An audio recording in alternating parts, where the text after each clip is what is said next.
Have you launched a new book and want it to stand out? Well, how does pricing and advertising actually affect your book? Hi everybody, this is Ashley with Publish with Ashley, and I'm going to be talking to you today about advertising, pricing, and some things you probably didn't know about KDP that are really going to be interesting for you. So let's dive right in. I have up here the Amazon bestseller list, and I was going and I saw this, number 9. Easter coloring book for kids. This book is independently published last year in March.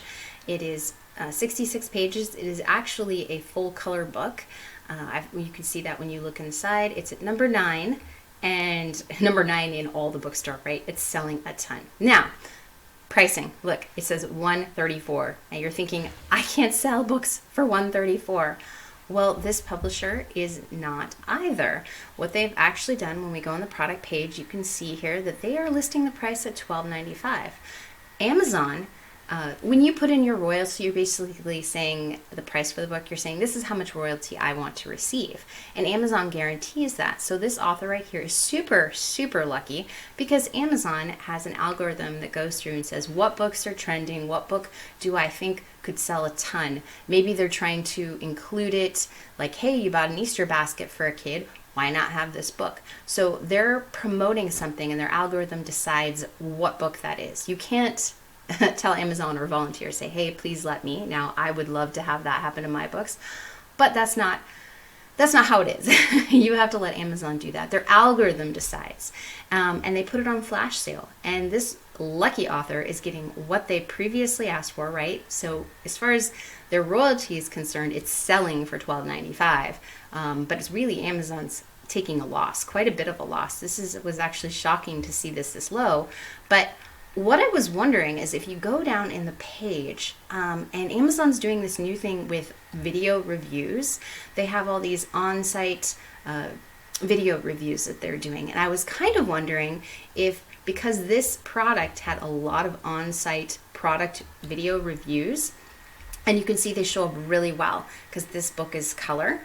It's kind of fun, it's color, and it's for kids, which is something that is different, something that it captures your eye much more than your typical toddler coloring book because it's got color already in it. Normally coloring books are pretty boring, right? They're black and white, but this author has done something a little different. And I was wondering if because of these on-site reviews, which you can't ask for friends, but this is something that Amazon is encouraging and using more often now. They're really trying to push this program. If that's why they picked this book, maybe to test something.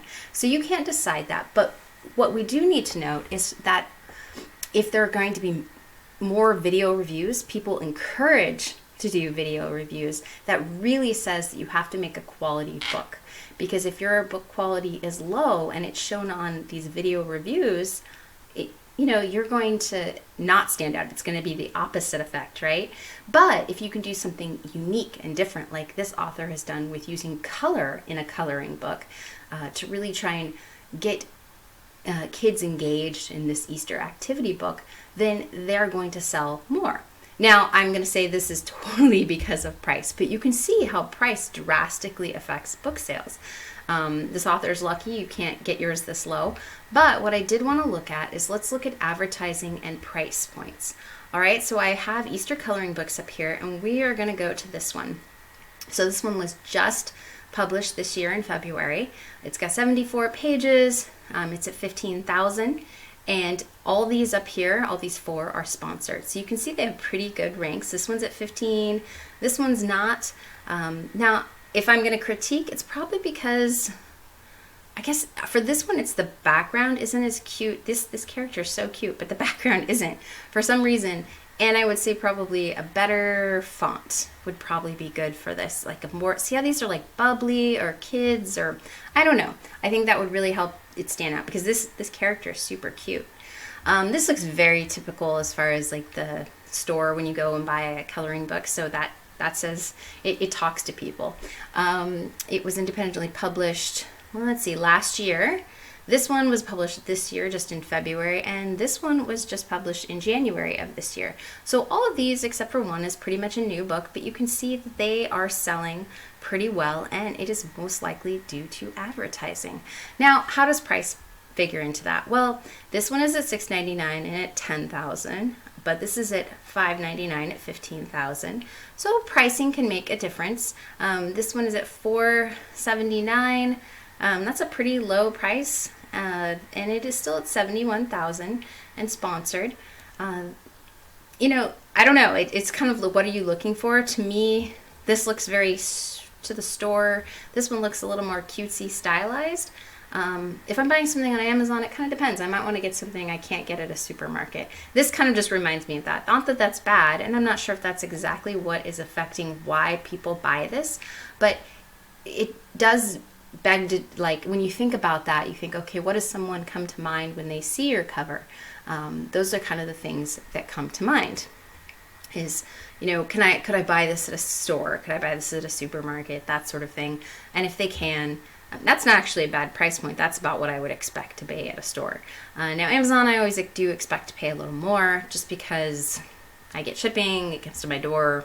You know, there's things that an Amazon buyer expects, but we also expect to have it be a little different than something that we could just normally purchase down at our local store.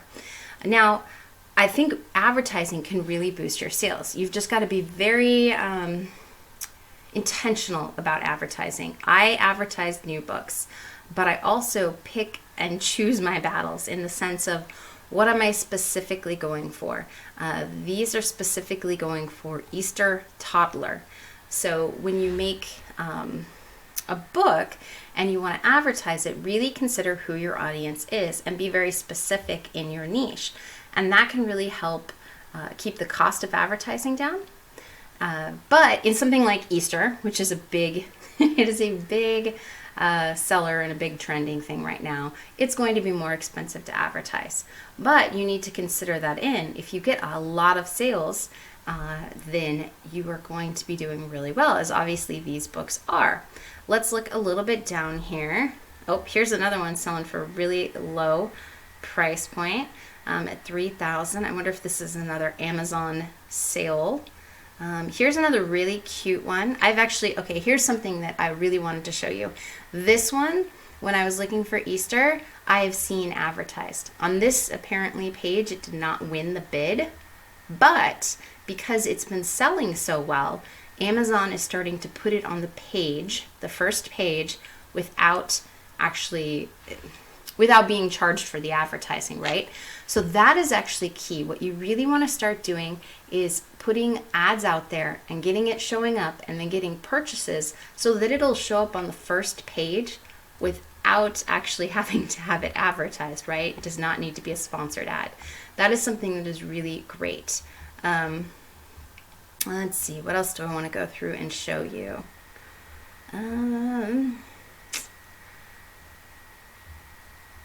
You can look at covers and see kind of what does well. These two are sponsored, so that is something. Let's see, was this one actually? This one was just published this year.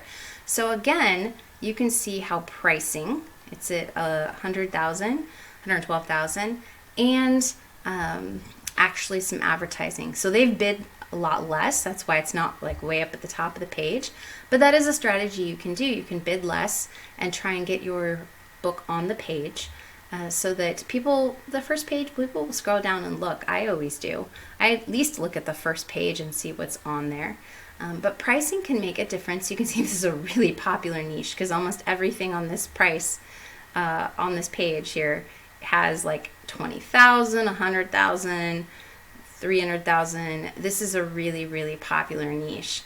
It's probably pretty competitive, and if you're going into a niche like this, you really are going to have to advertise.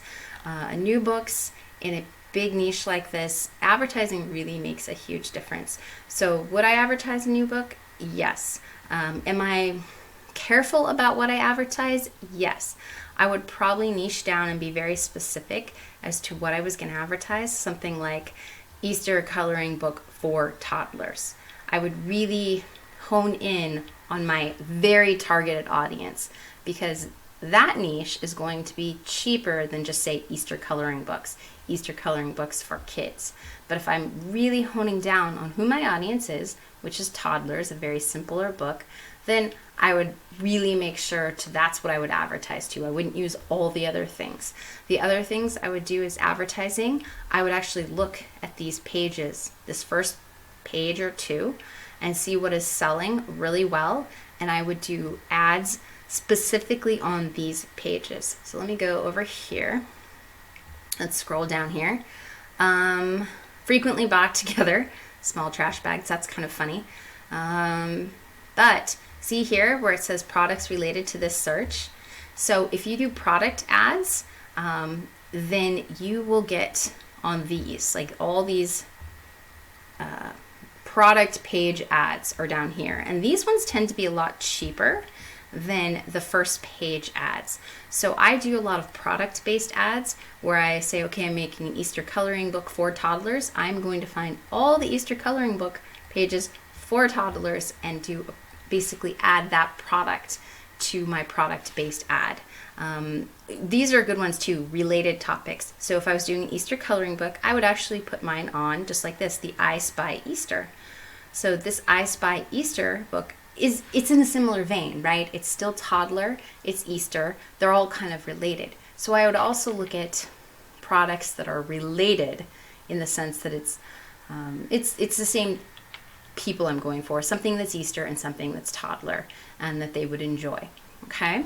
So those are the kinds of things I look at when I look at books, and you can really see how pricing, especially on this book, the whole $1.34, can really make a difference in your books, and that advertising can really boost a book as well, especially in a competitive niche.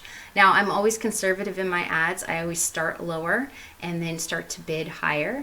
It's something I kind of start doing and going in and experiencing for yourself. But I do have a product that on my website, and if you just go on the show notes below, you'll see my website. I do have an advertising course, so if you're interested in that and learning more about advertising and really looking in, I have a very simple method to do it. But I'm a conservative, and I really make sure that I'm dialing in on my ads and knowing when I'm making money and when I'm not making money. All right, I hope to see you in my next video, and I will like and subscribe to my YouTube channel. Thanks so much.